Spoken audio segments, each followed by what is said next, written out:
Get ready. Say, kids, what time is it?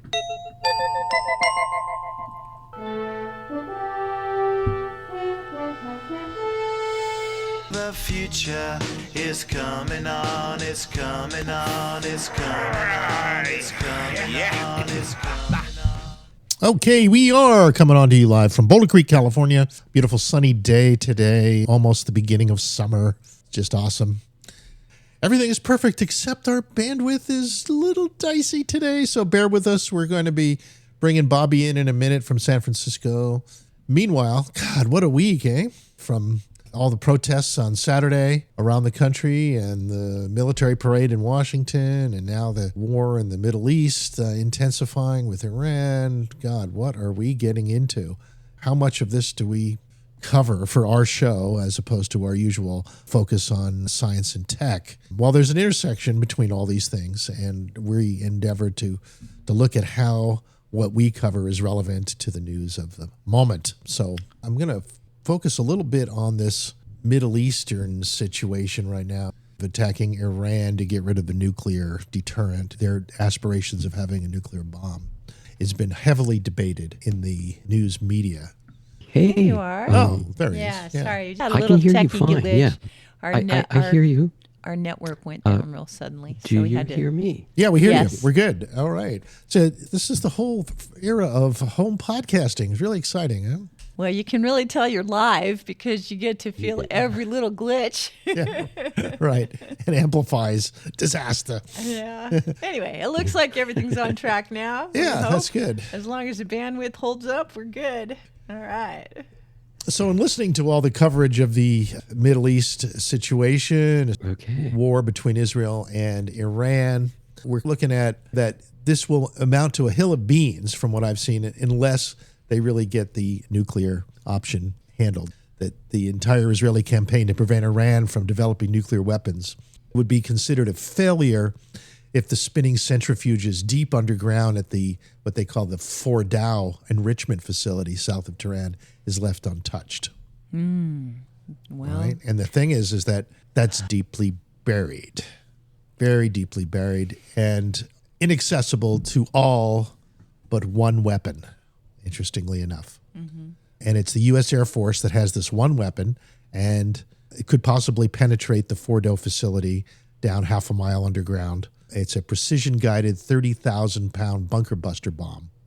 It can penetrate 200 feet before it explodes. So it might have a chance of doing something for this. And the only airplane that is known to fly it so far has been the B-2 Spirit stealth bomber. It's a uniquely American capability, which we have and nobody else, including Israel. But Israel's ambassador to the U.S. has been pushing for being able to have this bomb. And the issue is, if America gives that to Israel, then America is complicit in this war with Iran, which everybody thinks we're complicit anyway. you might as well give it to them. No, I'm not into war, period. I think it's mass hypnosis. I think there's crazy people in charge of the power of the world. I think we're hypnotized by evil forces everywhere, and it's been a long time coming, and I'm just heartbroken and devastated, and I can't go there. Okay. So the Israelis have said that there is one other approach that might work besides the bunker buster bomb from the Air Force, from the U.S. Air Force. The Israelis are saying that? Yeah, the Israelis. Bunker buster for the GBU 57A/B MOP. MOP stands for Massive Ordnance Penetrator. 30,000-pound precision-guided bunker buster bomb that might be able to get to the Iranian enrichment facilities deeply buried underground. They wouldn't specify what the alternative to this is, but they did say that it would involve what is called heroic measures. Heroic measures.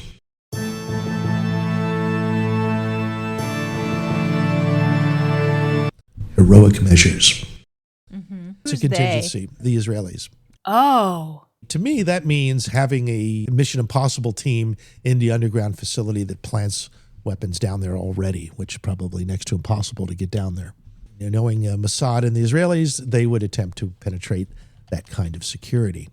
So heroic measures would be the answer there. So that is the main contingency that I think you're going to see coming up, and chances are the Israelis will probably take that before our bunker buster bomb heads to Tehran. And that also might explain why there has been a request by both the Israelis and I think there's been a U.S. warning too of the residents of Tehran to evacuate millions of people. Well, I would be if that kind of craziness was coming down. I'd certainly want to get out of there. Yeah. Must be mayhem right now. Well, that's a major city, and what to do should that happen? It's terrible. Yeah. Recording in progress. Hey, see, that's what happens every time we reboot. Yeah. Okay. I'm hoping for the best here. Everything is very dicey right now. Dicey. Yeah. Well, it gives me a chance to get some news out. Yeah. While we bring in other folks here. Mm-hmm. So, Bobby, any thoughts on this whole bunker buster issue with Tehran? It depends on how thick the cement is on these bunkers. These Israeli F-35s, they can only carry a certain amount of load. And there are these bunker busters that the United States has. That's right. Only the U.S. B-2 bomber can carry, yeah. B-2 bombers? Yeah, that's right. Right. And they can carry the heavier bunker buster that could possibly go through. The latest I heard is most of these are like 25 feet of cement. And so we have regular bunker busters for that. But then I was just told that there is where these nuclear enrichment centers are, they have 200 plus feet of cement. Deep. The Fordo facility. That would require what this special B-2 bomber can do. Right, which would mean the U.S. would be involved with this war. Since we have the massive ordnance penetrator and it would take a B-2 Spirit stealth bomber to deliver it, it means that the U.S. would be implicated in the war if we did that for the Israelis. I don't think that our government is ready to go there just yet. That was my assessment of the situation. The Israelis claim they have other mechanisms and the more heroic ideas of how to get in there, which probably would be like having an impossible mission force of some sort that penetrates the Fordo facility. It's a very interesting situation. I think recently the Ayatollah Khomeini. Yeah, they say they weren't targeting him just yet. If the Israeli army is not able, or Mossad, able to get into those bunkers and destroy them with feet on the ground, then Trump has mentioned that there's no possibility that they can retain their nuclear enrichment plant and create a nuclear bomb. So I don't know. It's a very tough situation for anybody, whether they're going to have the 7 B-2 planes that are in the Indian Ocean fly up to Iran and destroy those bunkers. It's a very tough decision. Yeah, and I'm saying it's politically, it's probably not a good idea for the U.S. to implicate itself into the war just yet. Well, what do we know? We're just podcasters. That's true. Because, I mean, all that we can do is scour YouTube and talk to people. The problem is this. Yeah, the problem is the United States, if they get involved, then what will happen is Iran, they could start targeting United States bases in the Middle East, and Saudi Arabia and the UAE could also get targeted at the same time. What does de-escalation look like at this point? That's the reason why what does what look de-escalation? Like? That's what Trump was trying to do, with trying to get them to the table and talk about some kind of a ceasefire. But I don't think the Iranian military is going to come to the table. Not anymore. Probably never were. It seems like the China, Iran, Russian plan is basically stall, lie, do what you want, and when time runs out, blame the other guy.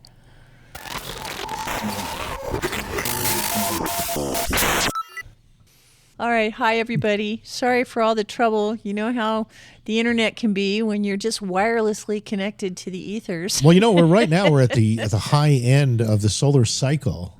Oh, maybe that's why our etheric is seriously It compromised. is affected by the solar cycle, or it has something to do with the roofers on the roof. No, do you the think solar that they cycle, yes, change there's the a direction of the solar satellite? I guess M that's class. certainly possible, huh? Yeah, solar cycle is high, and we might expect weird things from that. Yeah, maybe the universe just doesn't like Dr. Yeah. Future broadcasting the war report. Yeah, maybe we're Get supposed away to from the stay war. on goodness and light. The multiverse's theory is correct. Yeah. Then our intentions determine which world we're in. So what if we just tune out the march to war world and go towards this The world too we shall want. pass. Uh-huh. Eternity is longer Okay. than any stupid human emotions. All right, I got the program. I got it. All right. See if Give it it- helps. okay. Nothing like a little magical thinking to help with our physics. Yeah, what kind of magical thinking article do I have this week? Pray. Pray for goodness. this one is Put not- love in your heart. This is kind of an interesting one. Speaking of the sun, there's a very interesting European Space Agency probe mission that just changed the game for any of our scientists interested in the sun. Ooh, tell me more. Okay. Well, the sun's outer atmosphere, the corona, only reveals itself during total eclipses. And that happens maybe every 18 months or so on the planet. And then you can only see them from a very narrow path. Well, that's changing because even though we know how to predict eclipses and we know they're going to happen, and our scientists go there and watch the corona, which is a very violent surface, I might add. It's very exciting, a lot of changes going on, a lot of weather. The European Space Agency announced that they had a mission that would create the world's first artificial total solar eclipse. Artificial? What is this, Artificial. like AI? No. Is it going to be, Well, it's going to be a real eclipse? It's a real mission. It's two satellites, the occulter and the coronagraph. They're two satellites. They autonomously align themselves in space to blot out the sun surface and see the corona. It's like two objects in space that do that. So you're saying that we're sending up a probe that can manufacture its own eclipses And we're to not look just at the sending it. corona. It's already up there and it's already demonstrated this. And it's from the European Space Agency. I see. So it's not an Earth eclipse. It's a satellite eclipse. It's a satellite picture of the sun. Yeah, it's not a real eclipse, right? Right. We can't Right. see it from Earth, No. but we can see the picture Yes. from the satellite. Ooh, all right. Yes. I just heard from some New Age goof this morning that the real danger that we're all facing on planet Earth is the mirror AI that's going to completely put us on a fake timeline, and we'll never get back to our true spiritual inheritance. We're just going to get fooled by the mirror AI. And this artificial eclipse is, if our only access to information isn't going outside and looking at nature, but staying inside and looking at our screens, we're going to be totally vulnerable to all of the misinformation that can be beamed to us through our screens. Well, we're already starting to not trust any of the information on our screens anyway. Yeah, that's true. So, How are we going to talking know the about the difference? Matrix? yeah, the Matrix. I don't call it the that. Matrix. We're talking about I'm multi-matrix. talking about truth Yeah. versus lies. I guess some people would consider that blue pill, red pill stuff. Yeah. Right? And is the truth referential? Does it depend on point of view? Well, in the words of the Cloud Atlas in the movie? Sumi character, yeah, she said, truth is singular. Your perspective or your description about it is plural. So in my universe, the truth is singular. Well, even though I love people speculating about what a multiverse looks like, Yeah. my own belief is that we are in a giant now that has total continuity, and there's one and only one universe, and our perceptions of it are either in alignment with what is true or along some false belief. And it's very easy for us to have false beliefs because our ability to perceive is so limited. But the universe itself is bigger than our false beliefs. But there's only one of them. That's why we call it a universe. It's a one verse. So It includes everything. Okay. All right. And so no multiverse for you. You're going to stick with Well, the... Multiverse is a fun story, Yeah. and it exists in the realm of the imagination. But the imagination, even though it's part of what exists, it is an extension beyond this present moment. And we can get to a multiverse that we imagine through a series of causal events that we participate in. However, it doesn't describe the past, and it doesn't even describe this present moment. It describes the possibilities of the future. All right. Okay, I'll tell you what. I will ask Croc about this just to make sure. Let's There see. you go. Are we in a Let's see if the multiverse, mirror universe can give us a plausible or- explanation how of about what's Bucky real. Fuller's version? Let's see if it would take a Multiverse, universe, or omniverse? Good question. All right. Okay, Super Grok. What do you think we should understand about all this? A fascinating blend of cosmology, theoretical physics, and philosophy. Let's break it down, shall we? Of course, they're going to break it down. You need a definition of the universe, the multiverse, and the omniverse.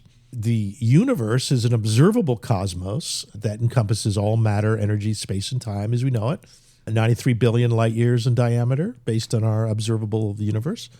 The multiverse, they say it's hypothetical collection of multiple universes, each with its own laws of physics, constants, and conditions. And they may or may not interact. And the omniverse, they considered not a hypothetical collection like the multiverse, but the omniverse is considered a speculative concept. It's often used Speculative in because fiction. you can describe the universe by superimposing your beliefs about what is when it's beyond your realm of attainable knowledge. Well, it refers to the totality of all possible universes. Yeah, exactly. Multiverses, dimensions. Yeah. Everything. I would that say could I'm an exist omniverse. is an omniverse. To me, the omniverse is the big container. It's the mother of all that is. Yeah. All right. Well, thank you for that, Grok. All right. Appreciate your perspective on that. Well, their conclusion now. It's Well, their time for a little conclusion. Santa Cruz voice sponsorship. Yeah, let me just give a conclusion here. Okay. Grok is definitely leaning towards the universe as the most grounded view, that we live in a single universe. And maybe multiverse is worth exploring a little bit more. And the omniverse, they don't consider a scientifically rigorous concept. Yeah, so that's it. So, yeah, universe is what Grok supports. Me you and got Grok. the AI behind you, Mrs. Future. Uh-oh. Okay. Bobby, before we go, what's your opinion? You know, there are dimensions that we don't understand. We just have limited capability. Like whether it's an And omniverse or a when universe. when you look at quantum physics, it's like Schrodinger's cat. There is infinite possibilities until the observer observes the event. And that solidifies the universe at that time. It's where the rubber meets the road. It's the Right, moment. and that's why it's actually the omniverse, because that speculative moment of all possibilities is the omniverse. Because you can include anything you can think of. You can include anything that might exist. Wait a minute. So you're saying that omniverse now? I thought you were a universe person. Well, I believe that Grok's perception of the omniverse was out of alignment with its judgment about what it believes. Because the universe, to me, describes the observable universe, and the omniverse describes the next level, which includes the possible universe. But it's beyond observable. Because our ability to observe is inherently limited by our faculties and senses and ability to know what there is. Well, speculative, according to Grok, is philosophical. That's right, it is. Philosophical means loving of truth. And so you can have a lot more fun imagining what might be true. We don't really know that the Big Bang happened. We don't really know the age of the universe. We have a lot of speculation that because we can observe certain qualities of the universe, such as the background radiation layer, that the age of the universe is 14 Okay, so billion since we're years old. speculating anyway, we might as well go for the omniverse. Yeah, exactly. Let's Okay. just call it speculative. Or let's just act like what we know is still based on what we guess. Okay. Anyway, Santa go to Cruz our Boys, let's take a moment and hear from our community, okay? We'll be right back, folks, and enjoy this.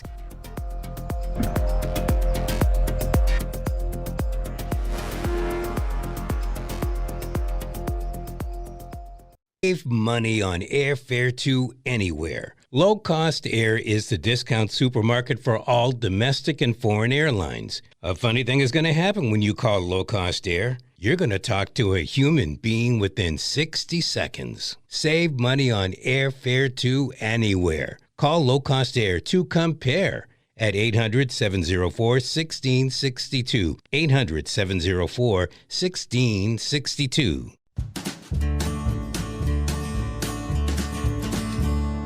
Deer fins, wood fins, livestock, chain link, vinyl, iron fins, Cypress Coast fence, Cypress Coast fence.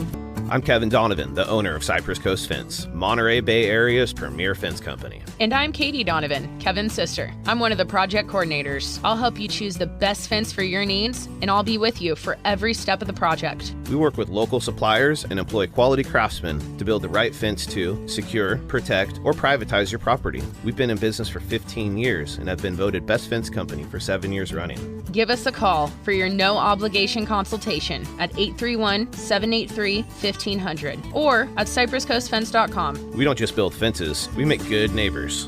Deer fence, wood fence, livestock chain link, vinyl, iron fence. Cypress Coast Fence. Cypress Coast Fence. The Hook is California's first ever cannabis outlet.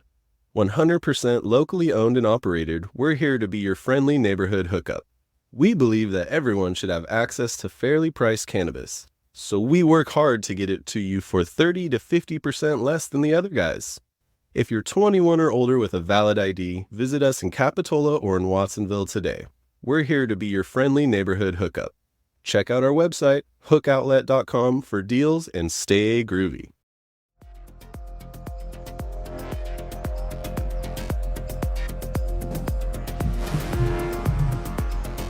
Okay, now that we solved that problem. Okay, next. What else we got here? Okay, it's a universe in the great Omniverse. But we kind of dissed the multiverse, I think. No, I don't think we should diss it. It has its place. It really is a vibrant conversation among mathematical modelers. You know, people who want to describe things in the language of math. Gotcha. Well, that's not me. Right. Maybe you. Yeah, I appreciate it. I appreciate that math is a wonderful way of trying to understand the universe because it's simultaneously absolute and imaginary. And so trying to express what is real in the language of math helps people agree on what is absolutely true, even though sometimes you're describing something that is speculative. Yeah. Okay, so you got the total eclipse idea, right, from space? So our artificial eclipse images are comparable with those taken during a natural eclipse. And we can create one every 19.6 hours in orbit. 19.6 hour orbit. Okay. Yeah. So every time it goes around. Yeah. Right. Makes sense, right? Because it goes around, boom, lines up with the sun. Boom, holds its artificial eclipse for 6 hours. Yeah, so what we have is basically two satellites that are eclipsing. That's right. Yeah. That's right. Pretty cool. Yeah. So the corona drives the solar wind, you know, which is one of the things that affects us and possibly affecting our communications today, as a matter of fact, as this flow of particles hits our atmosphere. And the Proba, I think it's funny, I guess it's European, Proba 3, it helps us look at possible severe solar storm activity. You can look more closely at what's actually going on in the sun, and you can see when it's about to erupt or explode. It's being able to watch the weather more constantly. We do that already for weather on Earth. It's just it's hard to do that for the weather in the corona on the sun. Right. I wonder what it is that makes it that it can happen every 19.6 hours. You think that has just something to do with the way that it's orbiting the Earth? Yeah, it's orbit. Mathematically, these two satellites have to go around and around the Earth. Well, and they're between us and the sun. They're between each other. I don't think they use the Earth. Yeah. Somehow maybe that's how often they can send the pictures back to the Earth. They obviously are between the Earth and the sun. And if the corona study that they're doing is relevant to what's coming towards the Earth, then the position of the two satellites between us and the Earth is going to be the equivalent of if the moon was between us and the sun. Right? Yeah, I say you're putting the Earth into the equation. I was just thinking the two satellites work together to create the corona without anything else needed. Yeah. I was just wondering what created the 19.6 hour cycle that they can do it every 19.6 hours. They're rotating, right? So they've got to line up with the sun. They're rotating the Earth? They're rotating around the Earth, yeah. Yeah, well, okay. Yeah. Now I understand. That's what I was wondering about, whether they're rotating around the Earth or some other phenomenon is making that cycle happen. You are a complex thinker. Well, I mean, these probes, solar probes, are going around the sun. oh yeah, it depends on what orbit they're around. You know, if they're around Yeah. the solar orbit or a lunar orbit or the Earth orbit. Right. Yeah, if you're trying to figure out how to create a proba 3, you'd have to figure that out. That's right. Yeah. So anyway, more research after the show. But Autonomous now you know precision, what cloudy thoughts go through my brain. Well, that's how you figure it out, eh? Pull up Grok and ask her all these questions, and you'll be clear in no time. I'll be clear in no time. Okay, next time we talk, I'll know what's causing the artificial eclipse. Yeah. And speaking of nice and confusing and weird topics, I felt the piece in SciTech Daily about how AI is uncovering this wild spin of the Milky Way's black hole was quite fascinating. Okay. As you know, there's a giant black hole in the center of our Milky Way, Sagittarius A, I believe they call it. And the big mystery is its behavior. And you're looking at this massive black hole. What does it do? Our astronomers want to know how it works. How does a black hole work? What's it look like? How fast is it spinning, for example? For the spinning question and several other questions about it, like why it has weather, black hole weather, what's going on with that. Astronomers teamed up and created a artificial intelligence system for looking at models of the center of our galaxy, our black hole. They used literally millions of simulated models to unlock new secrets about our black hole. And one of the big things that they discovered about Sagittarius A, asterisk, is that it's spinning at what they consider to be the nearly maximum possible speed of a black hole. Really, really fast. Close to the speed of light, I guess, huh? Well, I doubt that, but yeah, fast. However you measure Milky Way speeds of black holes. It's spinning very fast. And get this, the axis of the black hole, like the center of the vortex, is aimed at the Earth. Really? Oh. Yeah. So we're kind of like we're floating above the North Pole of the black hole in the center of the Milky Way? That's a good way to think about it. Interesting. Okay. Yeah. So the Milky Way is pointing at us, huh? We're the Polaris star of the Milky Way. Yeah. Maybe. Maybe our star. Maybe soul. Maybe this means something. Yes, cool. That's very interesting. Maybe this means something. Maybe not. But in any event, it's quite fascinating. Yeah. That's so funny because I think I imagined that somehow the Milky Way was kind of like an equator around the black hole and that we were going around the belt as opposed to the pole. But you're saying the pole is pointing at us, huh? According to this simulation, this very complex simulation they've just been doing this. Well, that's a pretty big difference. I mean, what does this mean? I don't think anyone knows what it means. But, well, again, more research here. Speculative science. Anyway, I find it fascinating. I thought I'd pass it on to our audience here. Yeah, that's fascinating. That is absolutely counterintuitive. But of course, my belief that the Milky Way is a spinning disk that is floating around something that has a pole that's perpendicular to it is just a belief. I don't know why I believe that. I look up and I see a river of stars and I think I know something, but I don't. You know a few things. I know what a lot of humans have the done their best work to try and understand. I certainly know what the people who care about it say about it. That's enough. That's closing in on it.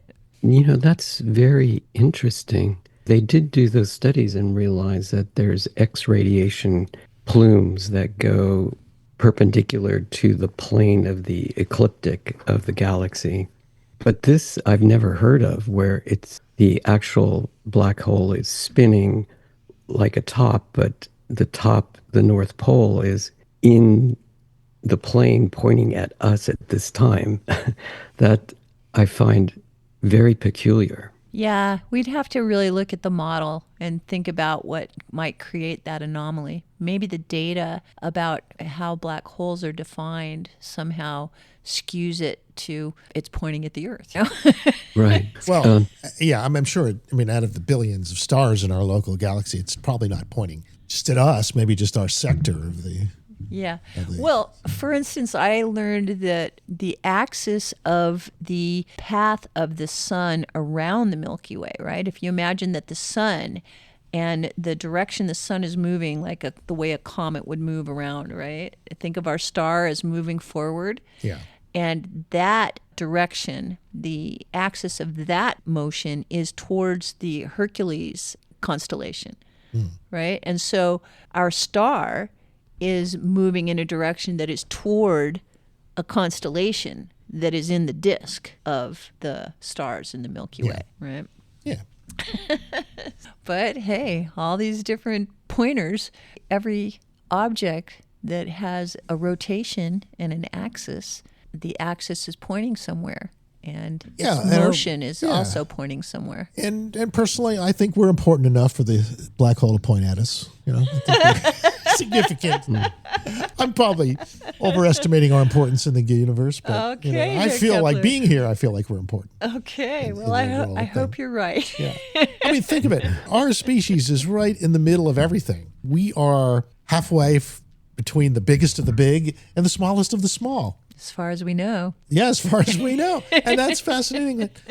Down to the electron or up to the clusters of galaxies, we're right in the middle of scale. That's right. All that and with all this universe. Technology, we only just recently, in the last 50 years, have expanded the resolution of our data enough to even understand that we're in the middle of the scale of things between galaxies and quarks. Well, I think our way out of the messes that we're in comes to taking some time out and exploring the universe, seeing what our scientists are discovering around us. Metaphysicians, too. It's not just scientists. Sure. In combination, metaphysical scientists. It's time for us all to become philosophers and learn what is true. I mean, even the Pope had a story this week about looking at the universe. Really? Yeah, I didn't put it in the lineup. But what do you remember about it? This is the one from Chicago, the American Pope? Yeah. That the Vatican itself has an observatory. He's Pope Leo, I think. Yes. Yeah, right. And so in the Vatican's observatory? Yeah, they have an observatory. It's here in the United States. In Arizona, I think, right? Yeah, in Flagstaff, yeah. Really? The Vatican's observatory is in Flagstaff, Arizona? Yes. Wow. It's at the University of Arizona. Very interesting. Isn't that where our friend John Graham does right. his astronomical work? Yeah, his University of Arizona seems to be very big in that. And also, curiously enough, CAT scan technology. Okay. Scanning, also electron microscopes. They're all at the University of Arizona. Yeah, apparently they're into that. I see. Well, I guess the southern desert of the U.S. is a good place to look up at the sky. Yeah, exactly. And what I'm saying is that it's the same sentiment that the Pope has, that our scientists have, and that our metaphysicians have, and that look at the universe and it will get you out of whatever little world you find yourself stuck in, or other problems that you're dealing with. Yes. Knick-knack reality and its various and sundry forms. I'm glad you're talking about that, because that's what I'm doing in response to the stress on the planet right now and the violent tendencies of humanity that I am truly ashamed of on behalf of my human race. Yeah. What I get my hope from is knowing that on the eternal time scale, many eons have come and gone, and we are at a seminal moment. But it's not the only one. It's not the last one. It's just the current one. Forgive now and avoid the rush. Remember what is precious about humanity. Remember what is precious about life. Affirm that with your heart and your soul and every action you can take. Mm-hmm. And it goes on and on and on and on. And many songs have been written about it. And tune into your universe. Yeah. And make it as good as you can, and that will spread from there. Yeah. Absolutely. Make it good around trust yourself. the loving universe and help it grow. Wow, that almost sounds religious, Mrs. Fisher. Well, I wouldn't say it isn't. I think one of the big differences, all the great religions focus on being aware of God. And I think the big shift. You think new religions are doing that? I think old religions are kind of doing that. It's a different. No, I think the difference is The difference between the old religions and whatever is emerging, which hopefully will include everyone, including the scientists and the atheists and all that, is a true understanding of universal intelligence and what that means. And some of the clues suggest that religions will say that God is everywhere, And scientists might accept the idea that intelligence is everywhere. Well, maybe people will just stop fighting about the semantic differences between wanting to be right about something that is really just a misunderstanding of the intention. There are literalists and there are metaphorical types, and they're using the same words, they're describing the same thing, but they're seeing something totally different. Or interpreting it differently. This fundamental concept is this: decentralized God. Mm-hmm. Right? It's everything everywhere. Mm-hmm. And I don't think the Christians would disagree with that either. Well, some of them might because they're very contrary. Or, I don't but think that's a anyone good thing. But anyone who believes in God can believe in a decentralized God. That's true. You're preaching to the choir here, honey. I am not your convert. Okay. Yeah, that's right. I believe, sister. Bobby, do you believe in a decentralized God? Yes, I think we all have God in ourselves, in our hearts. Be at one with that, instead of thinking it's external. Yeah. Yeah. Internal, yeah. Internal and external simultaneously. Yeah. I have transcended the words that we use to describe what is sacred. I just go direct to source, and I believe in nurturing what is sacred. You can call it God, you can call it life, you can call it all that is, you can call it anything you want. I do not play the game that my God is bigger than your God. That's for Monty Python, you know. It's all one. Though we've been having a lot of fun watching this semi-religious series. Yes. Thank you, Gabrielle. We are loving the righteous gemstones. It's definitely a lesson in humanity. It's HBO's Max show. Yeah, with John Goodman. John Goodman is the head preacher. The head preacher, yeah. It's really about righteous people and their backstories and their attempts to overcome their contradictions. Not so much about black holes. Yeah. They don't go much for science. But it's funny. We enjoy it. Yeah. So keep an eye on, by the way, there are a lot of people that are scientists that disagree with using the AIs in this way for understanding the Milky Way. And it might be an erroneous reading. So keep in mind that everything we discover might not be true at all. Yeah, I don't think movies is the place to look for truth. It's the place to look for stories, and storytelling is really what gets popular. So think of it as popular storytelling, and truth is beyond our capacity to be certain. Anyway, we got to go take a little break here, folks, but we will be back after some news and fly this ship to the next hour. Looking forward to it. Okay, we'll see you in a few. Okay. Be right back.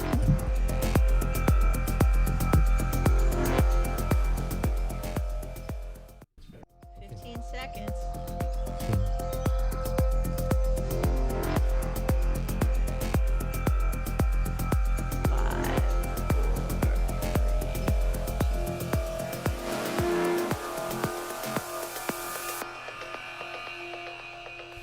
Okay, welcome back to the show.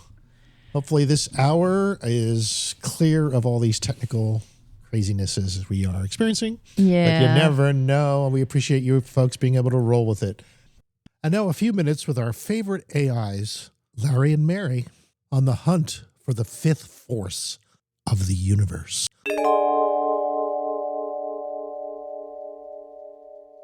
Okay, so when you think about the fundamental forces running the universe, you probably think, gravity, electromagnetism, the nuclear ones, strong and weak. Right, the big four. They explain, well, pretty much everything we see day to day, why apples fall, how the sun shines. But what if that's not the whole story? What if there's something else, a fifth force, maybe, lurking just out of sight? That's exactly what we're diving into today. It's this fascinating ongoing hunt. We want to explore why physicists even suspect there might be a fifth force. And what it could possibly be. Exactly. And maybe the most surprising part, how studying, asteroids is becoming this key tool in the search. It sounds wild, I know. Okay, let's unpack that. So our current rulebook, physics-wise, is this standard model, right? Yeah. It describes all the known particles, the forces, and it's been incredibly successful. Phenomenally successful. But it's not perfect. For decades now, really since the mid-'80s or so, scientists have noticed these little discrepancies, observational anomalies, they call them. Anomalies, like what sort of things aren't fitting the model? Well, big things, actually. The universe's expansion is speeding up, that implies some kind of dark energy the standard model just doesn't have a place for. Right. And dark matter, too. And dark matter, exactly. We see its gravitational effects everywhere, holding galaxies together, but we don't know what it is. The standard model doesn't explain it. So this idea of a fifth force, it's partly an attempt to bridge those gaps. So it's a way to potentially explain these massive cosmic mysteries. Potentially, yes. And it's led to some pretty bold ideas over the years. You had MIT researchers back in '86 thinking maybe anti-gravity. Anti-gravity, wow. Yeah, and then in 2000, this idea of quintessence popped up, trying to explain dark energy. More recently, 2015, researchers in Hungary found this odd particle. Oh, I remember hearing about that. Like 30 times heavier than an electron. That's the one. Caused quite a stir, made people wonder if that was tied to a fifth force. And just last year, Fermilab announced they were getting really close to maybe seeing something new. So there's definitely momentum. But it's fair to say not everyone's convinced, right? There's still skepticism. Oh, absolutely. Many physicists are still doubtful. But the anomalies persist, so the search goes on. Which brings us to the asteroids. Right. This is the part that sounds like science fiction. How can rocks floating in space tell us about fundamental forces? It's pretty ingenious, actually. The basic idea is we can predict an asteroid's path incredibly precisely using known physics, like gravity. Okay. So if there's another unknown force acting on it, even a tiny one, it should cause the asteroid to drift just slightly from its predicted path. A tiny deviation could be the clue. I see. It reminds me of how they found Neptune not by seeing it, but because Uranus wasn't moving quite as expected. Exactly that principle. But you also have to be careful. Remember the whole story about the planet Vulcan? Oh yeah, the planet they thought was inside Mercury's orbit to explain its wobble. Turned out to be wrong. Right. It highlights how incredibly precise you need to be, which is why the Bennu asteroid study was so interesting. Bennu. Yeah. That's the one NASA visited with OSIRIS-REx, right? Yeah. Got samples back. The very same. It's been tracked since 1999, so we have amazing data on its orbit, especially thanks to that mission. The lead author, Yudai Tsai, basically said, analyzing Bennu's motion. It had the potential to completely shake up our understanding of physics, gravity, dark matter. Huge potential then. So what did they find? Did Bennu reveal the fifth force? Well, no. The study didn't find any conclusive evidence of a fifth force pulling Bennu off course. Okay, so a dead end with Bennu. Not necessarily a dead end for the method, because now eyes are turning to another asteroid, Apophis. Apophis. That's the one making a super close flyby of Earth in 2029, isn't it? That's the one. And the OSIRIS mission, now renamed OSIRIS-APEX, is going to study it during that flyby. Because it's coming so close, we can get even more precise measurements than we did with Bennu. So a better chance to spot a tiny deviation. Potentially, yes. One of the co-authors, Sunny Vagnozzi, pointed out this kind of asteroid tracking is really valuable for searching for things like ultralight bosons, dark matter candidates. Basically, all these theoretical extensions to the standard model. Apophis gives us a unique shot. Wow. So it really brings home that this search isn't just happening in giant labs underground. Space itself is the laboratory here. It really is. We're using the cosmos as a proving ground for fundamental physics. It's quite amazing when you think about it. So what's the takeaway for us then?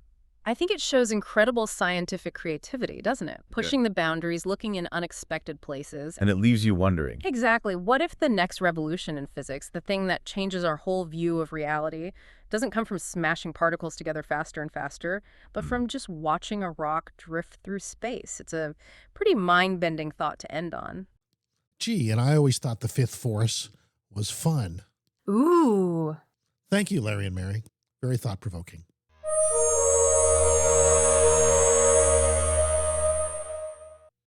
Okay, I want to tell you about a new invention. Well, a new improvement, a remarkable breakthrough with our laser tech. Okay. Okay. What are we doing with lasers this week? Well, we've got a new powerful laser called the Zeus. Mm-hmm. And it's 2 petawatts of power. It's astonishing. That's a lot of power. Yeah. The pinnacle of American laser tech. 2 quadrillion watts of power. 2 quadrillion. It's about 100 times more powerful than the combined electrical production of all nuclear power plants worldwide at any given moment. That's how much power it is. That's how much it takes? I mean, it's Well, a that's what laser, it- right? No, that's what it puts out. Puts it out Yeah. in light? Light, yeah. Immense power, concentration. It concentrates that amount of power. Okay. Why would you ever want a laser that's that powerful? Why? Well, I guess if you were PG&E, you'd want to collect on the power bill. Oh, yeah, for them. Yeah. Here's your bill. Yeah. All the nuclear power plants worldwide, 100 times more than that. Just sign here. Yeah, that's it, Mrs. Reacher. Put you on auto pay. Okay, well, part of their thing is that it's so much power that it doesn't last very long. We're talking 25 attoseconds. Okay. Okay, that's 25 billionths of a billionth of a second. Takes all that power, but only for a that amount fraction time. of a second. That's right. That's right. Infinitesimal. What can you do with all that power? Like burn a hole in a camera? That's a good question. Why would you ever want something that only has a ultra tattoo short on the pulses moon? that last 25 hours? Well, our subatomic scientists say that this is very useful for doing what particle accelerators do. Oh, I see. So does it use less power than a particle It accelerator? uses more for a brief period of time. It uses more, but not for as long. But huh? I think the key thing here, it's cheaper to buy a Zeus than it is to build a particle accelerator. Oh, okay. So the actual lightsaber is cheaper than it's the a whole cheaper- big building to collide atoms. Get your most powerful laser in the world, and it'll do a lot of stuff that your particle accelerator normally used to do. Okay. Well, glad to hear it. Yeah. So it's available.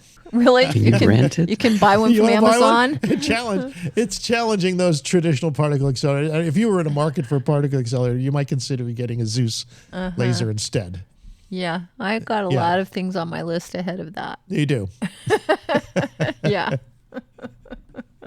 Well, it's amazing. It's a titanium-infused sapphire crystal inside it. Ooh, you sound so excited. Yeah, 18 centimeters diameter. Yeah, it's they're rare, man. They had to make it, and it's so rare it takes 4 years to make one. One titanium-infused sapphire crystal. Yeah. How big is it? 18 centimeters in diameter. Oh, okay. Well, you could fit it on your desk. 1 inch equals 2.54 centimeters. So, Right. So we're talking about a couple of feet, maybe a little less. yes, it pumps light. It's great at pumping light. And in order to prevent it from damaging the air around you, it uses special diffraction grating because it could cause air problems. Really? It can like burn the oxygen or something? It can, start the air on fire. You're in trouble. Yeah, I think so. So what do you point it at? If you want to use it instead of a conventional particle accelerator, in their first experiment with that, they directed the laser pulse at a helium-filled cell, and they created plasma by stripping the electrons from the atoms. And then these electrons were then accelerated behind the laser pulse through a process called wake field acceleration.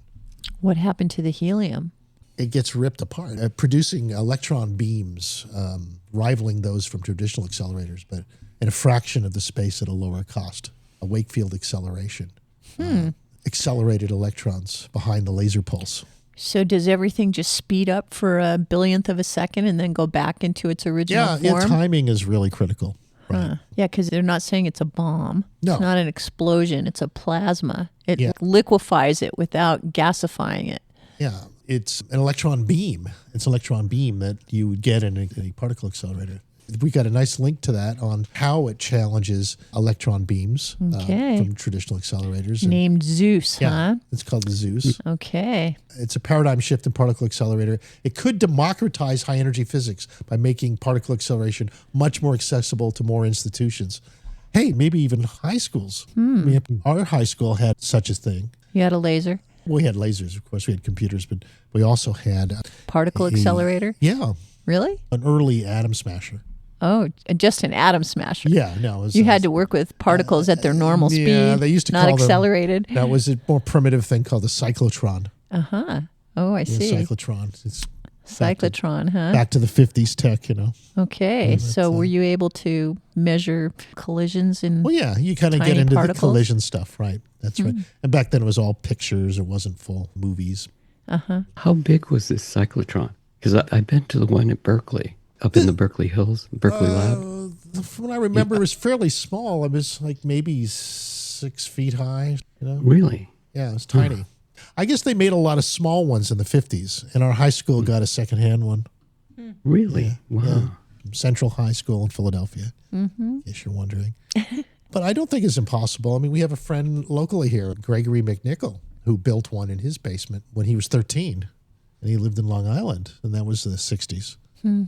So I think it was a popular thing, back then. If you wanted to build something that showed you were a science genius all-stars kid, right? You'd build like a cyclotron, or you'd make a television camera out of spare parts from old radios, stuff like that. The things you aspired to as a young dweeb, huh? Yeah, you invent some rocket fuel that would create anti-gravity in some way, we're full of ideas like that. I see. Yeah. It's Pat Flanagan was actual science all-star. I He's a remember, local. his stories Yeah. about his little missile detector, right? That won him his 8th grade science fair and got him inducted into the secret government. Yeah, it was a genius idea. When a nuclear bomb goes off, it creates static on the radio waves, if you're listening to the radio.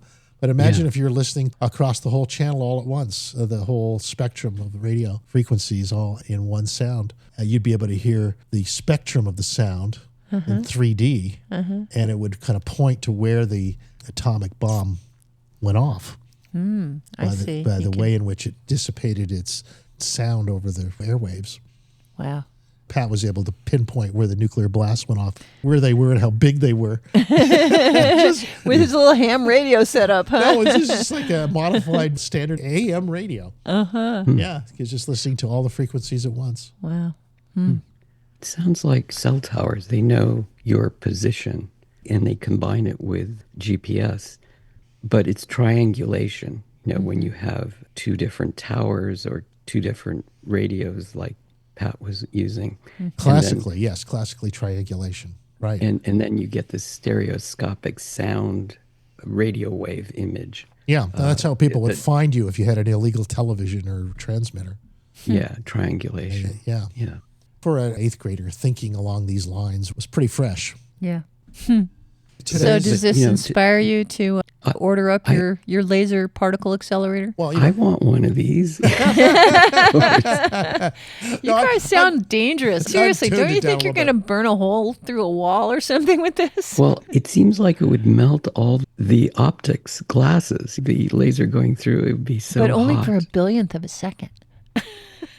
There was a lot of YouTube movies about building powerful lasers for home use. They're not on this scale, but they can get very, very, very, very powerful. There's some Chinese chips that you can still get that will allow you to build a home laser that's 500 times more powerful than any legal limit. And, Well, there you go. Yeah. There are cool things you can do with those lasers if you want to do citizen science.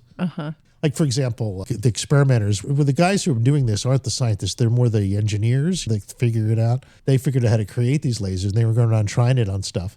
And they found it was impossible or really slow, even with that amount of power, to melt snow, that a laser does not melt snow very well. Oh, Sucks at it. interesting. Yeah. Oh, so those frequencies don't generate heat? It'll go immediately through metal and anything solid, but not snow, for example. Snow, these crystals, they're white, right? So they reflect any kind of light.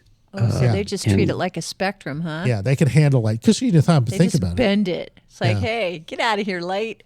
We're not going to get warm just because you're here. Nature uses a lot of snow to protect the poles. Sure. Yeah. Every place creates a big mirror, huh? Yeah. Yeah. And what's under that ice protection from the solar realms that he wants to keep? Well, it seems to create it at the poles. So there's a lot of motion, a lot of mass moving around underneath the cold shield. Polar bears, it looks like they have white hair. Yeah. But actually, they're tubular crystals, and they actually allow the very little light in the North Pole to go down the tubes of the hair, and that's how they absorb light at minimal brilliant. levels. Wow. So they're practically like the breatharians of the bear family, huh? That's cool. Yeah, and they capture the light as much as they can through their white hair. Wow, that's fascinating. Very interesting. I wonder if you can send them messages that way. Well, this thing pulses at 25 attoseconds. Oh, right. Yeah, Yeah. the petawatt laser. That's some pretty fast Morse code. But apparently that's what's happening down the microtubules in your brain. Uh-huh. Is they're just transmitting light? Yes, this is how microtubules in the brain can create access to multiple dimensions, right? Right. They've discovered this thing called superluminescence, which means that it's kind of like how these lasers work. They kind of bounce, they go down a tube and they bounce back and forth, and then it's amplified light. And so that's the word laser, is light amplification.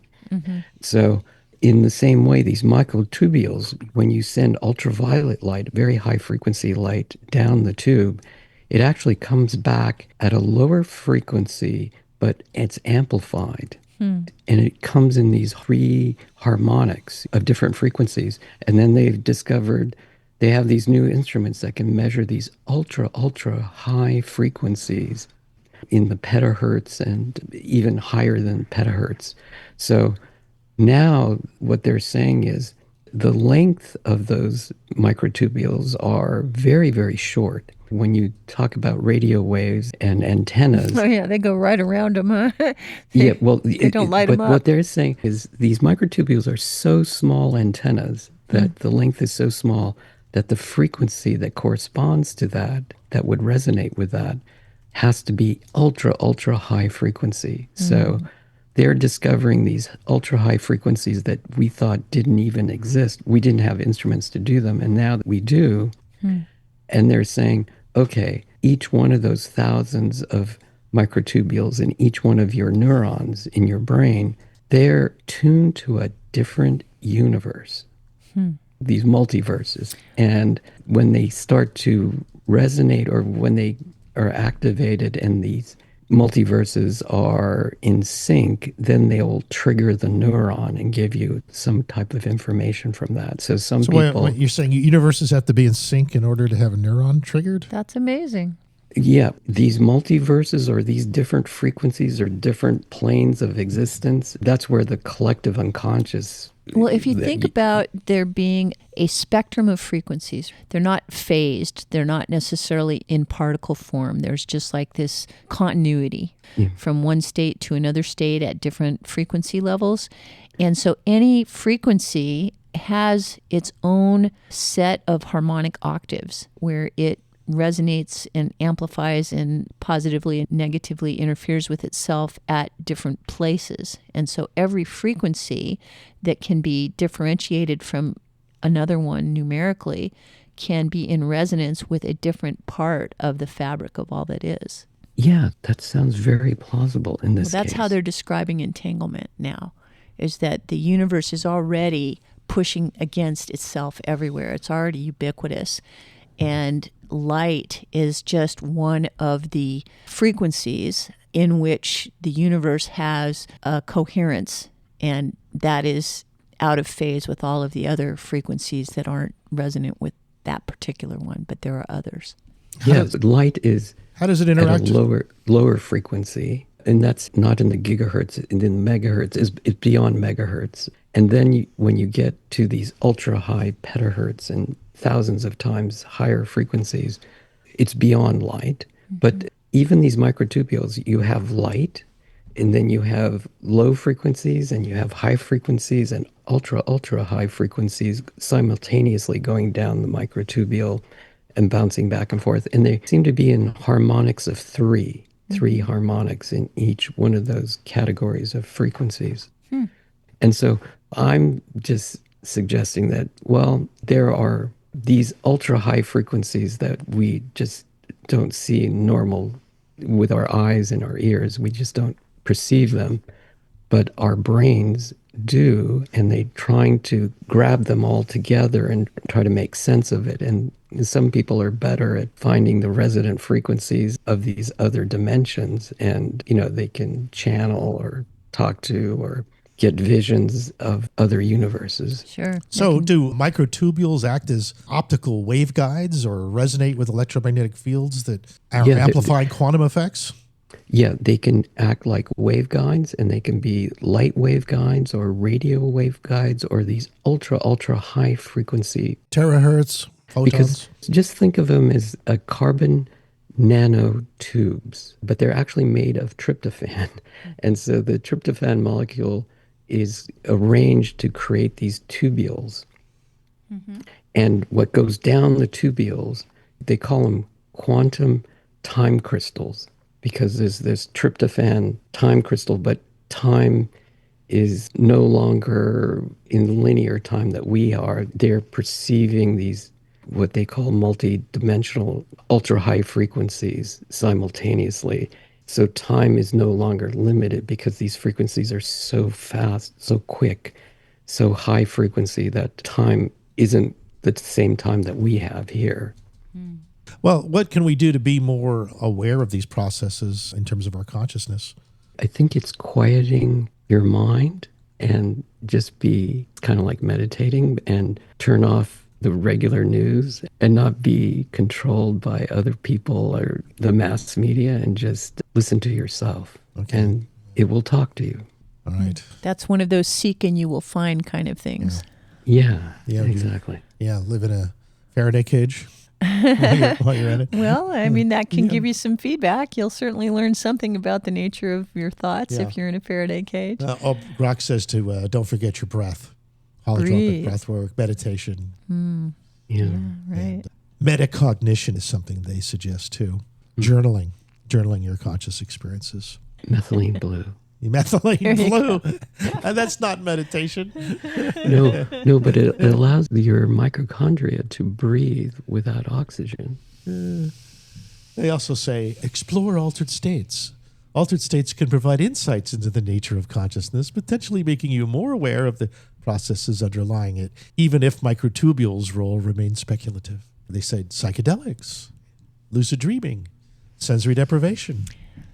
Well, ultimately, large language models are just fancy copying machines. Yeah, well, these are things that our species knows then, right? Biofeedback, neurofeedback, all to help you tune in to your headspace. Experiment with light and sound. If you're interested in microtubules, light therapy. What you're doing, Bobby, right? You're into light therapy and how light and brainwave entrancement tools can stimulate specific mental states. I like the way you called it entrancement. Does it say entrancement or entrainment? They're very close.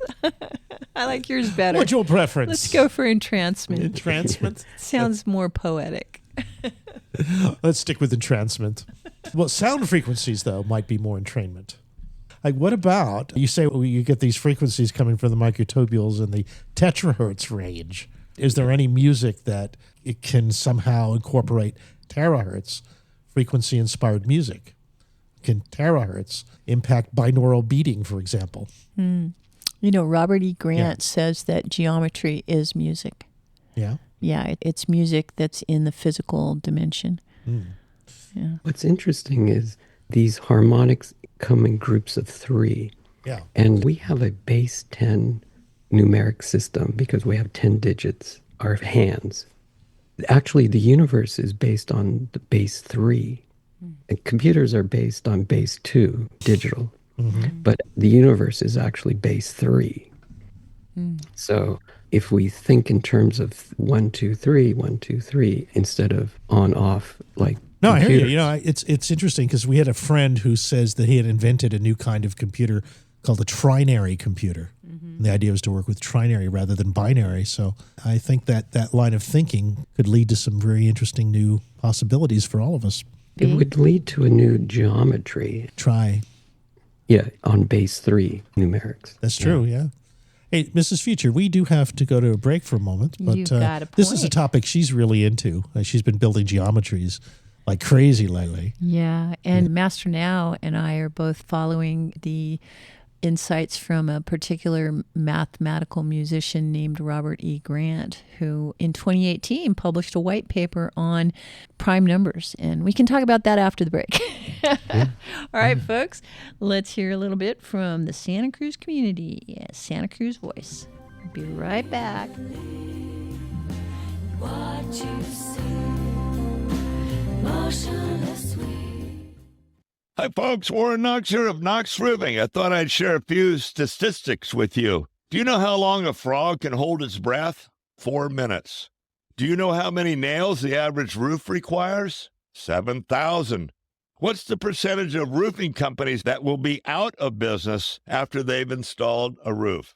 80%. Here at Knox Roofing, we're still going strong, exceeding 15,000 homes now. Give us a call here at Knox Roofing at 461-0634. Thanks, folks. Attention content producers. You can have access to a complete digital media production facility at Satellite Co-working and Digital Media Studio on Soquel Avenue. Easily rent video and audio equipment, a studio with green screen, editing suite, and audio booth, all at can't say no rates. Schedule a tour to see for yourself at satellitecoworking.com. Mention Santa Cruz Voice for 20% off your first reservation. You can help build one of America's first full-service local news and talk streaming radio stations, santacruzvoice.com. You can help the Voice team build a streaming radio infrastructure of hardware, software, and connectivity by donating your time and or money. Your donations will result in a radio station that everyone will enjoy and that you can truly be proud of. Please go to santacruzvoice.com and click support. santacruzvoice.com, and thank you. Cannabis is one of nature's most beneficial plants. Hello, I'm Jenna. Treehouse Dispensary, we use information about cannabis to build community. Listen to Carly. For those who would like a cannabis flower that stimulates your creativity and makes you feel happy, Treehouse suggests the sativa varietal banjo from the local growers at Coastal Sun. For answers to your cannabis questions, ask your friends at Treehouse Dispensary, 3651 Soquel Drive in Soquel, or ourtreehouse.io.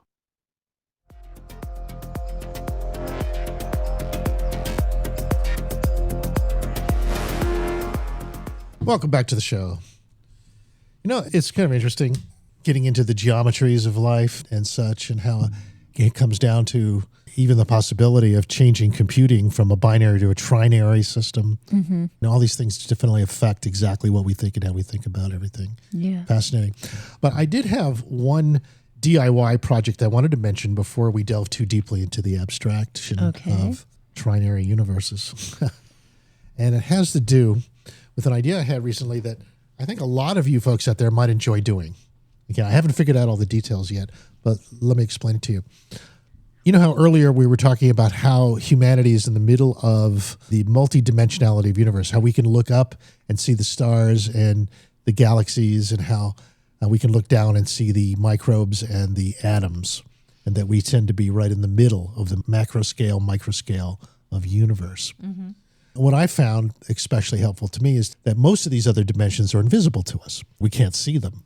Yeah, we can't see them without our tools. Without our tools. But our tools make them visible. Mm-hmm. And so does meditation, supposedly. Yeah, and meditation and this sort of thing. But we're in America, we need more external, we're comfortable with using technology. Mm-hmm. So I was thinking, like, one of the things that was always instructive to me as a kid was looking at an aquarium. Mm-hmm. And was just looking at all the fish and turtles and such, and just hanging out with these critters. Sure. Tranquil existence. Yeah, I like that. I always like the aquarium better than, say, an ant farm. But, you know, some people might like ant farms or bee nests. Or sure. Whatever, yeah. Animal intelligences. A rattlesnake cam is very popular now, but I like aquariums. But I was thinking that, wouldn't it be nice to have an aquarium, but instead of just looking at fish and normal aquatic things, that you saw a level down, like you saw a microscopic view of the water and all the little creatures that lived in it. So the fish could all be shown a movie of, like, the paramecium level of life. Well, that's an idea. I mean, yeah, you could have a screen for the fish, but I was more thinking of us. That if I just set up an aquarium, so it looked like a normal aquarium with a little bubbling thing, but if you look closely, you'd see these paramecium and amoeba squiggling around, and it would be quite fascinating to watch. And you feed them, but you don't feed them normal goldfish food. Yeah, you could do that, right? How much amplification would you have to do to have a live camera on the water? I think like the $50 microscopes, you know, I thought, yeah, some of those kids' science project microscopes can probably do that. Exactly, yeah. So I'm thinking that the first step is to get one of those microscopes, and then the next step is to figure out how to create a drop of water to be very interesting. You know, to have a lot of cool stuff in it. Oh, that's a whole light show, huh? Yeah. I'm figuring getting the right light. Try food dye, try salt. Well, no, salt would probably kill a lot of organisms. I mean, You'd want to find a drop of water that has maximum life forms in it. Just so that maybe it you looks can like a put good some. movie. You can Yeah. put some mosquito spawn, stuff like that. Something that looks interesting Something to you a can gather from the top of a pond of water. $30 microscope. You know? And then the next step is to get a good image and then put it on. Maybe some blood cells. That might be interesting to look at. Well, yeah, a lot of stuff is interesting, but I'm thinking a drop of water because of an aquarium, and it would be the first step to really. And you could have a sustained thing that the microscope is looking at, so it could literally be up for hours. Sure.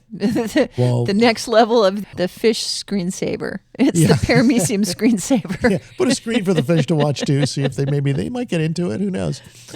If they could see a link to their reality, then You can think that expand they'd on get it? They might not recognize No, it. you'd have to set up a few steps for them to get it. Right. But you could get them to get it. The idea of having another level of universe there, like an aquarium, seemed like a good idea to me because you get used to hanging out with that level of universe. Sure. Ultra small creatures. Sounds fun. Well, why stop at the paramecium level? Well, why not get feeds from all kinds of It's a- exponential scales of reality? It's a slippery slope, Mrs. Fisher, for sure. But we start with the cheap microscopes and work our way up. Okay. Before long, we'll have all kinds of capacities in Sounds the home good. environment. Sounds good to me. Yeah. All right. You heard it here. Yeah, The it's not an idea. Muses So of Dr. Future. I'm going to be creating this this microscope aquarium, and if any of you folks have any ideas on that, please let me know. I think we've got a spare screen. I think Do we've you? got a kid microscope. Maybe we can hook them up. let's see if we can do an example. See, it's more reason why we should go to a video format. Yeah, we just need a fishbowl. Yeah. Some scummy pond water. Yeah. well, now you're you thinking, know, Bobby. Now you're thinking. I Yeah. have just recently distributed the collected rainwater in some of our garden buckets. So just to make sure we didn't have too many mosquitoes descend upon us. Well, remember, the first step is to do that. I mean, then we want to be able to recognize what good water is and bad water, be able to tell the difference between all these two. But meanwhile, I mean, that's scientific information, and that's nice, and that's fun in its own way. But just to have it as an aquarium is a different kind of fun. And equally important in terms of learning what is on those levels. Yeah, maybe you can have a pet paramecium that comes when you call. Don't kill my paramecium, no. Put a drop of bleach in my Crawl over here. No. Let me know you can hear me. shining lights at the paramecium. Yeah, there you go. Which Yeah. lights do they like? Yeah, right. Well, remember, you're just looking at a reflection of them if you're seeing an aquarium version of them. Oh, I thought you were looking at a You're camera looking at them feed. live. Yeah. Yeah. Live, yeah. Okay. Boy, anyway, it opens up a can of worms, doesn't it? Well, that would be another one. That worm universe. I don't know. You could put a little, like the kind of Yeah. camera that you slide through a plumbing pipe. You could put that into a bucket of worms. Yes, you could. You could.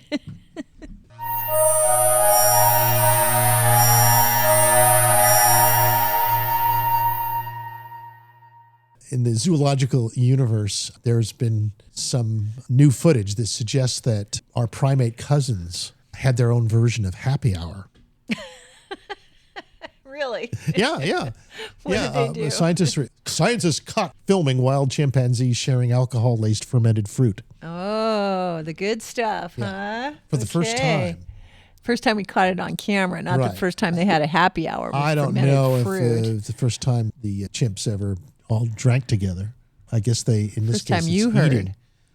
Well, sharing fermented African breadfruit with ethanol. Yeah, I have a memory of a story about elephants getting drunk on fermented fruit Oh, yeah? in the past. Yeah, it may not have been captured on video, but the stories are out there. Yeah. Well, we have evidence now. A primate toast, huh? The footage was gathered over months of motion-activated Breadfruit? cameras. Uh-huh. Captures something that we've always thought was quintessentially human. Getting drunk. Yeah. Yeah, we're getting sharing a drink Turns together. out sharing chimpanzees like it too. sharing a mild buzz with the boys Mhm. or the girls. So, did they- were these spiked fruits or were they naturally? I think they're naturally that way, Bobby. They're They fell off the tree. They Yeah. rotted. The chimps Yeah. picked them up and drank whatever was left. Right? Yeah. It's a natural form of fermented Fermentation. fruit. Right. So we didn't invent that either. That came from the jungle, mildly alcoholic fruit. Probably has deep evolutionary roots, don't you think? I mean, if it's been around for a while. Yeah. It suggests that our own social rituals were formed from that kind of thing millions of years ago. Yeah, and that, I think so.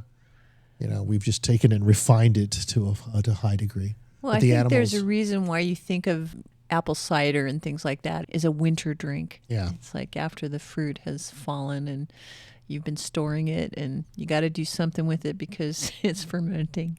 Well, the scientists looked at the fermented fruit and they wanted to see how much alcohol was in it. Okay. Right. And they determined it was as high as 0.61% ABV, which is like a beer. All right. Chimpanzee Not beer. a strong beer. 3-2 beer. But how many beers did they drink? Well, they watched that too. And the chimps seem to have a taste for alcohol. They spotted wild chimps guzzling wine a couple times. And they seeked out raffia palms, which is a plant that produces a tree sap that naturally ferments into wine. Raffia palms. Okay. Yeah. And they watched them not once, not twice, but 51 times going in and well, it's not too partaking. surprising. Yeah. Kind of cool. But so it's not so much the consumption of it, because we kind of knew about that, is that they shared it. Oh, See, like, that's hey, try this. Right. They just didn't eat it. They shared the intoxicating fruit. They wanted company at happy hour, huh? And this was a big deal because chimps aren't known for sharing. Oh, I believe you. Yeah, chimps don't share food all the time. It's a special thing. So this behavior with fermented fruit could be important in that it's encouraging sharing behavior, feasting, the idea of feasting, and feasting coming from this dynamic. That's what the academics are thinking.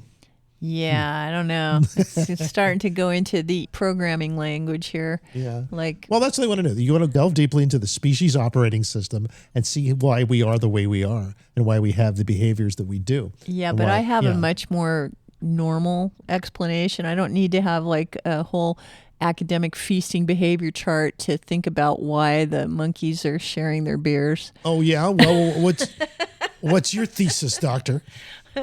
They're alive. When you get intoxicated, you get a little more jovial. You feel the milk of human kindness start flowing through your thoughts, and you just feel more like everybody should join in. Yeah, so that is why it happens to monkeys too. Yes, yeah. Well, that's what they're saying. They're saying that causes that state of consciousness, which instills that behavior into our species. Right. Into the operating system. Yeah, well, there's a big conversation to have about all this. And that's nature's way of programming us. Sure. Well, nature gives us a lot of freedom to try different things. And happy hour is just one. It's a cute article. It's called the drunken monkey hypothesis, originally proposed by Robert Dudley, biologist. Our primate ancestors developed a taste for ethanol-rich fruit, and with it the ability to metabolize alcohol. And then the anthropologists chime in with their interpretations of how this created human behavior, like feasting. Okay. Let's have a theory. We have a fact. Let's have a theory. Yeah. Hey, I've got tenure. I'm allowed to think like this. That's right. It kind of reminds me of Terence McKenna, and he has a great theory about the psychedelic apes, right? Yeah, that's the stoned ape theory. Stoned ape, that's the word I was drunken ape looking for. theory. Yeah, so for sure. That's right. That's where they ate mushrooms. Created different behaviors. Yeah. They say that such adaptation to the environment is not just humans. They're saying it's the monkeys too. And that this might be a common ancestor that ate fermented fruits together. Maybe it was a common ancestor that ate shrooms together. It was a different ape. Could be. Yeah. Yeah. So if you were the scientist, you'd look to see if these fermented fruit plants are in the ecosystem where these apes evolved. If I were a scientist. If you were but that's quite a far cry from what I'm interested in. And then the neuroscientists You won't catch me hanging out with monkeys usually, just a few humans who are kind of like monkeys. Well, what we do know is that it causes a release of dopamine and endorphins. And that tends to be associated with happiness and relaxation. There you go. Yeah, That's so a good we do know that. explanation. Right. Yeah, that the chimps may be feeling something similar. That's the hypothesis. Go for that? Yeah, I can understand that. Yeah, there's that's some possible. controversy over that. They say the alcohol level is low and they don't get as drunk as we do. which I guess they're smaller body though, right? I see that this is a science publication. Yeah, I mean, this yeah. whole conversation seems so bizarre to have your scientific theories about drunk monkeys. Well, there's the common drunk monkey was our ancestor, origin theory, that such behavior indicates. You know, this is the kind of research that Doge would have axed. You think? Yeah. Well, it all leads down to what they call a forest cocktail party. There you go. Yeah. Now, see, I don't think that these researchers would have any trouble getting private funding for this research. Just not the government. Well, I wanted to see if humans shared drinks and held feasts and formed rituals around these things, not We just know with that us. alcohol is the best advertised support sponsor, right? But with your enemy, too. The idea was that maybe it was a way of solving problems. And perhaps even a feast where you had multiple species that enjoyed the beverage together. Like so the you monkeys. think that the religions should all embrace getting drunk together to have a little more I think it's a empathy? hypothesis worth considering because you want to foster good feeling. The danger is that you might be dependent on those particular substances to get into those states of consciousness. And that people might abuse the people. Yeah. Not everybody is going to be a happy drunk monkey. No. Some of No. them are going to be angry drunks. Some of them. Yeah. Yeah. So what do? Not do it at all? Well, moderation. I'd say get those monkeys some moderation. Well, anyway, it's all new territory because in American broadcasting, no one's supposed to get high on the air or to smoke. I mean, actually, smoking was okay. Right? It was more smoking cannabis Back in the day. or alcohol. Back in the day when broadcasting was tightly Right. controlled by censors, Yeah. them days are gone. Yeah, it says the plethora of podcasts today. Yeah. Right. Yeah, Joe Rogan and Elon Musk. Yeah, they set the stage for that, right? Hey, if it's legal, you can do it. You can do it in public. Some people think even if it isn't legal, you can do it in public as long as somebody's paying you a subscription fee. I mean, the rules are all different now. Yeah. A lot of research into what's called the sacrament and historically how it came about. And apparently wine is always there as alcohol is part of it. But actually in the Middle Ages, they were using different kinds of concoctions and they were using ergot and they were using mushrooms, especially ergot. And when it's fermented, it causes a different state of consciousness where What the Elysium fields are supposed to be from. Like, I'm not. Yeah, the ergot comes from the wheat fields of the Elysium. Oh, right. Yes.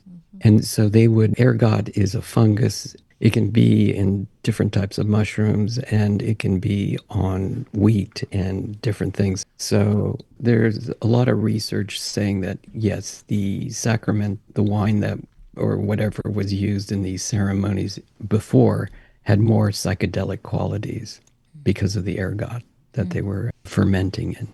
Yeah. It seems like the monkeys, they're releasing dopamine and endorphins. Very, very similar to humans. Now, the question is, and I wonder, has any of these scientists decided to maybe hang out with monkeys and drink alcohol with them and observe the behavior firsthand?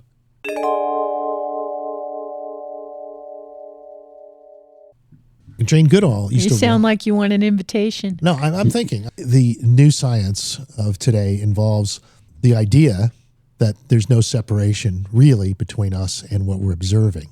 And so it makes okay to have what they call immersive experiences with what you're studying.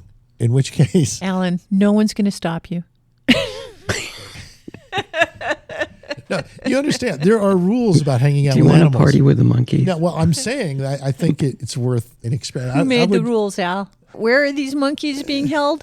Yeah, well, that's the thing, Do you right? need to make friends with the monkey keepers? There's not exactly that many of them available. That's right. It's a social thing. Yeah. It's like a club. It's like any other clique, Al. You just Okay. got to get into the clique. Okay, and well, you know what I'd be happy with? I'd be happy if there's anybody out there that actually has drinking some beer or wine or whatever with a monkey and lived to talk about it, you know? Now I like to. you're That would in be good the talk danger show material. zone. That would be good talk show material. I'd love to hear about that. I've heard of friends that had dogs that actually liked beer. Oh yeah. Yeah, they would drink. They would lap up the beer. Yeah. But definitely they would get stoned with people. I know that. Cats or dogs? Dogs. Yeah. That went well? Yeah. No? Apparently the dogs enjoyed it. More than the cats? They didn't have cats, so I don't know.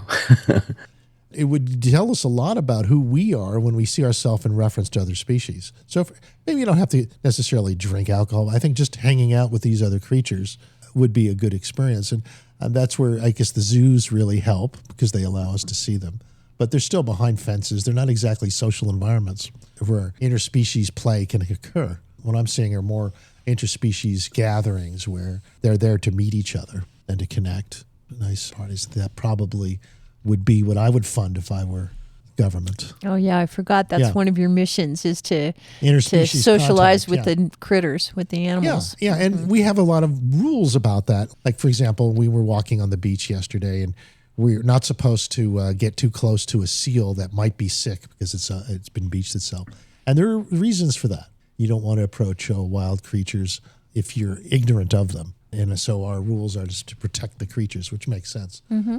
But I'm taking it to the next step. How do we create interspecies communications where we delve a deeper appreciation of each other's intelligences? You're the kind of guy that back in the caveman era was trying to be nice to the wolves. Oh, look where that led. See, a big success. A lot of people are very grateful, right? Yeah, some would say having dogs best friend is an achievement. Yeah, definitely. Moving in the right direction.